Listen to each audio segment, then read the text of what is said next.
15 miles northeast of Jeffersonville, Indiana, just off State Highway 62, near the city of Charlestown, is a wilderness area that is known locally as Tunnel Mill.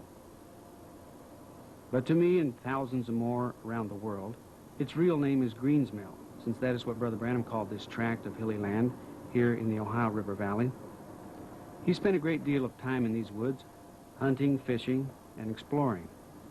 As far back as the early 20s, he ran a trap line for beaver in this area in order to help support his family. Brother Branham spoke of many great events that occurred just a few miles down the road from here. Today, merely the name Greens Mill is enough to excite the imagination of the believers of this message. And for many years, people have searched this area for the hiding place where the prophet went when he wanted to be alone, his secret cave. But its location remained a mystery.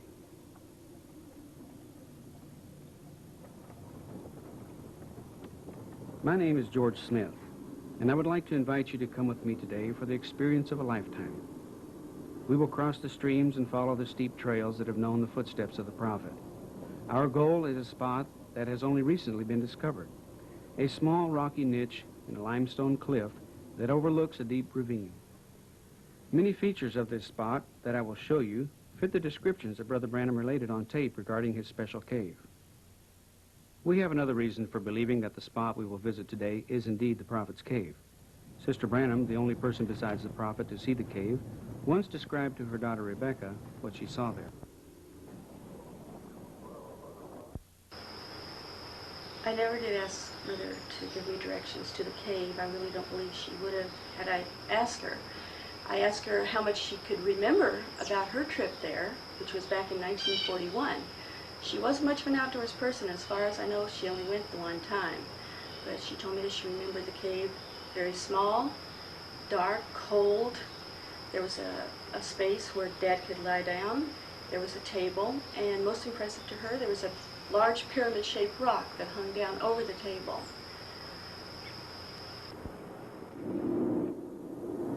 On July 23, 1965, Brother Branham and I drove down this road together. It appeared then much as it does today, with the heavy foliage on the trees and the water fairly deep in the creeks and streams. Every turn in the road brought back memories for him.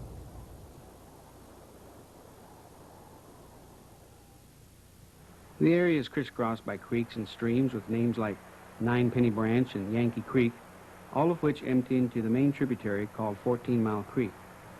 The convoluted path of 14 Mile Creek cuts across the land from north to south, until finally the cold, clear water enters the muddy Ohio River just a few miles downstream from Greens Mill, at a spot that by boat is exactly 14 miles from Jeffersonville, hence the name 14 Mile Creek. Here at the bottom of the hill, where Ninepenny Branch joins with the larger 14 Mile Creek, Brother Branham stopped the car for a few moments. Even then, the land was posted as it is today, but he pointed downstream towards Beaver Hole, a place known as being the best swimming spot in the county.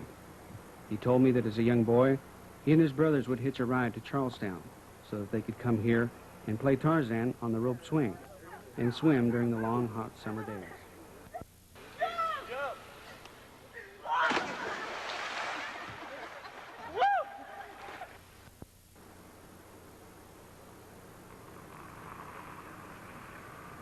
Today, we'll drive on a bit further, following 14 Mile Creek upstream for a ways.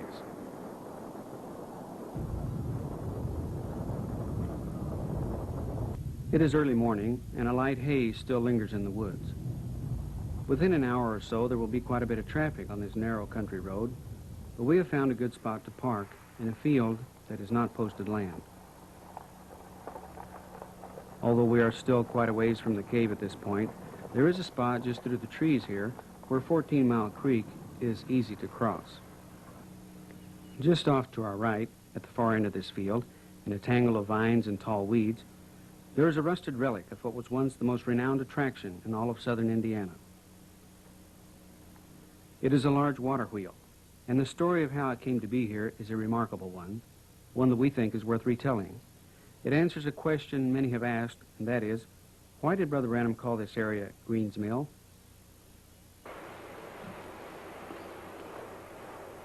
The colorful history of this region dates from the early 1800s. when what is now Clark County was still a part of the huge Northwest Territories. In 1804, a man by the name of John Work, who was a miller by trade, moved to the Charlestown area from Kentucky. He purchased 100 acres of land along 14 Mile Creek and began the construction of a large stone dam and a mill. It was one of the first mills in southern Indiana, and soon he was grinding corn, wheat, and barley for the settlers and Indians alike who lived in the vicinity.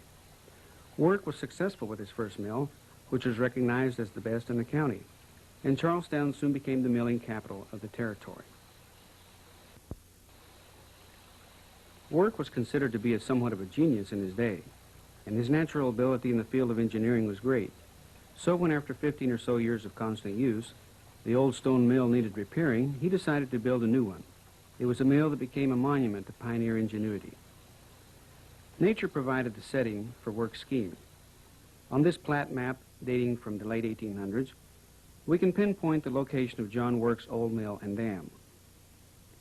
Just downstream, 14 Mile Creek makes a long pear-shaped curve around the base of a hill, creating a peninsula of land between its banks.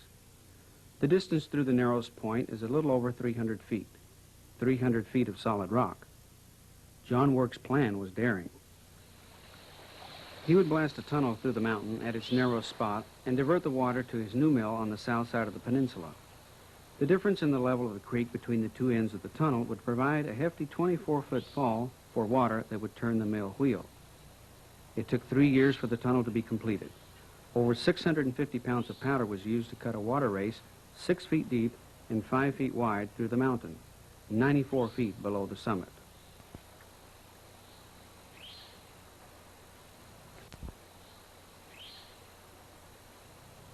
The new mill on the south end of the tunnel was completed in 1829 and immediately became famous throughout the entire state.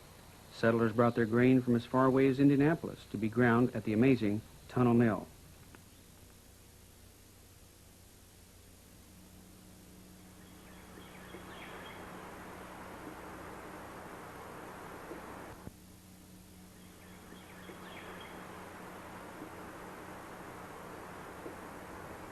John Work died in 1832, and his son took possession and continued in the business until 1854, when Mr. Wilford Green purchased the property. Although it was still officially called Tunnel Mill, local people began to refer to it as Green's Mill in consideration of the new owner. Today, the rusted wheel is the only evidence left of the legendary mill. The incredible tunnel that provided the never-failing water supply was dynamited closed when it became snake-infested and presented a danger to the Boy Scout camp nearby. The mill itself was destroyed by fire in 1927. To this day, Green's Mill has remained an unknown, out-of-the-way place whose true significance the world will never appreciate.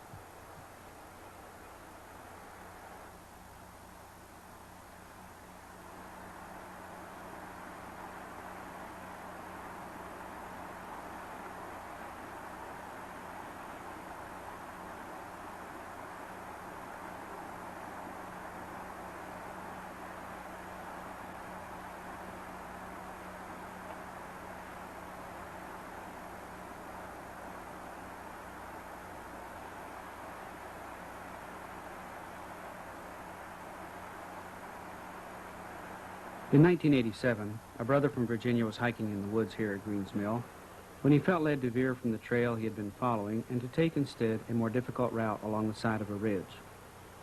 He had walked for some distance when he stopped to catch his breath and looked down. There at his feet was an opening into the side of the mountain. After exploring the interior of the small cave, the brother believed that this was indeed the cave of the prophet, but he felt very hesitant to share his newfound secret. He didn't know if its location should ever become common knowledge. So he chose to remain silent until the Lord showed him what to do.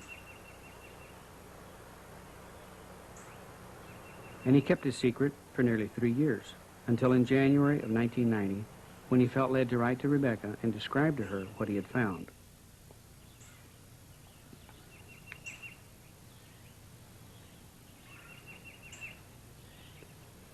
The area around the cave is covered with very dense growth, and standing here at the entrance, it is easy to understand how the location of this cave remained completely hidden for so many years.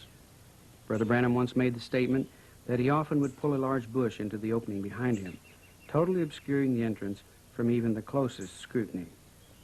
It is not difficult to visualize just how that could be done. It is also easy to see that it is a place that was made for the prophet, a small man who was by nature rugged, brave, determined, and fully dedicated. Brother Branham did not come to his cave seeking a comfortable place where he could pray, for there is nothing comfortable or elegant to be found here. Instead, it is a rocky shelter for a true man of the wilderness. Isolated from the rest of the world, here he communicated with the Almighty.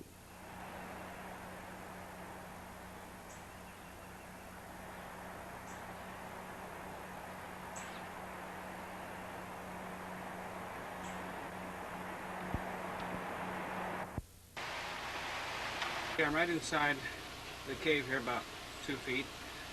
As you can appreciate the view of the entrance here, it's very narrow, very sharp rocks, no greater width than about 15 inches, the widest part.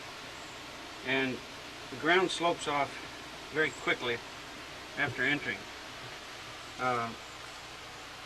Right at the very entrance, it's only about 2.5 feet high, and then it slopes off fast so that it goes down to about 6 foot height right away. It's very hard to gain footing right here on this slick mud. It's very wet and damp inside here. Even here at the entrance, you can see that it is cold enough to see your breath. We're going farther back in to where we can actually stand up at this point here. Okay, right here it's 6 foot high. That's about the maximum height. We are far enough inside at this point that we can stand. In front of us, the very narrow passageway, about 25 feet in length, leads to a small chamber at the rear of the cave. The ceiling is composed of a multitude of limestone rocks, tightly wedged into place, but having the appearance of being ready to fall. The slightly damp walls are about 20 inches apart right here. This is probably the widest part of the passageway. At this point, I cannot turn the camera but only a few inches to the right or left. The shots are bumpy, but that will help to emphasize what extremely tight quarters we are in. It's hard to believe the difference in the temperature. Outside, it is 80 degrees. In here, it is more like 40 degrees. It would appear to be an ideal hideaway for wildlife, but we found no signs that animals had ever occupied the cave.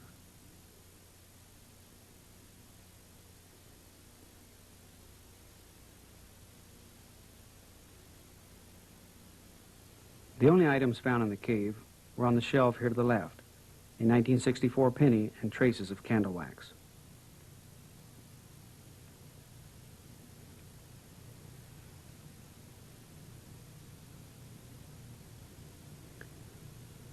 In the 3 years that have passed since the cave was first found, several large rocks have fallen from the ceiling. One such rock is blocking the passageway here in front of us. On the other side of this rock, the floor drops completely, and there are only 2 or 3 places where a person can stand. Now further into the passageway, we look into the rear chamber. The walls are only about 10 inches apart, and there's only one more rock to stand on. From here, you can see the table and the pyramid rock which hangs down over it.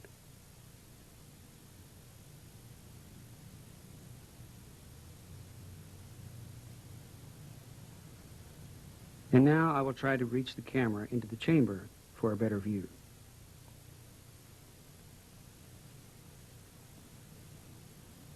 Of the nature-formed pieces of furniture that Brother Branham refers to, only the table is still intact.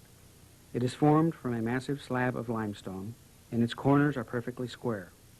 It measures 3 feet by 4 feet across the top and about 3 feet high. Directly over the center of the table hangs the sharp-edged, pyramid-shaped stone that Sister Branham described to Rebecca. It's easy to understand why this sight stayed so vividly in her memory. The point of the stone is poised just inches above the surface of the table, as though its downward plunge was halted just a fraction of a second before it would have been destroyed. It is breathtaking.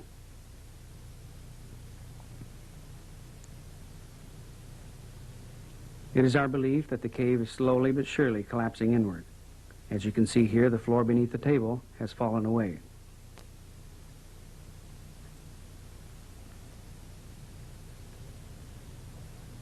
The area to our right is just a jumble of huge blocks of limestone. In any case, it is no longer safe for us to try and explore further, and maybe it would not even be appropriate for us to do so.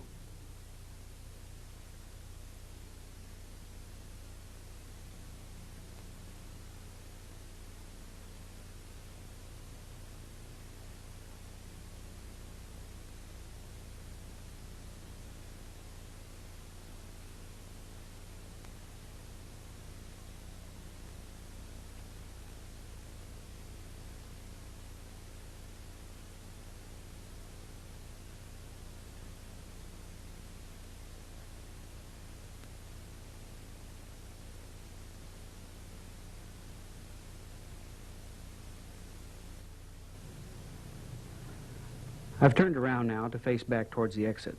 Straight ahead you can see just a crack of light from outside.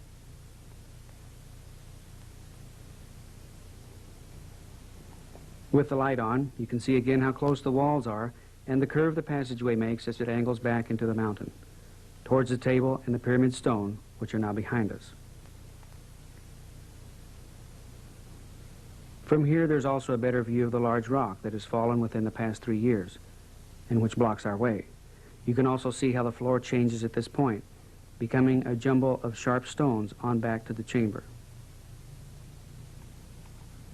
Before we move around this curve in the passageway, bringing the exit into full view, I would like to say that I feel very privileged to have had an opportunity to visit this special place. I stand here, and in my mind I can see Brother Branham pressing his way between these walls, maybe after being back in the chamber praying for many days. I can imagine just how he would climb up through the opening and stand on the big rock that is close by. This is something I will always treasure.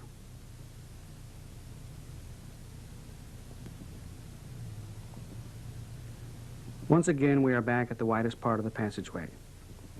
Worth noting are the flat stones in the ceiling here. At no other place in the cave did we find a stone even similar to the pyramid-shaped one that hangs over the table.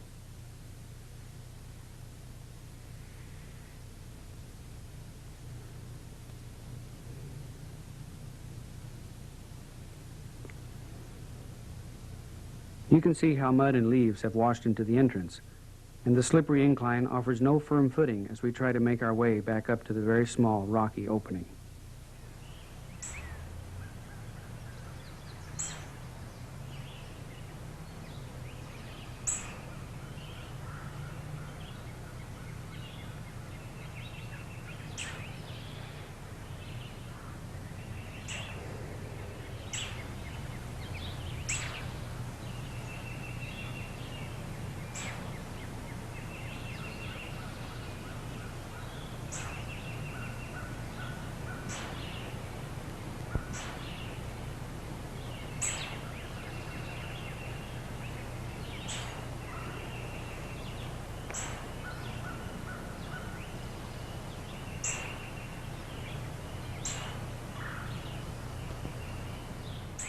Oh,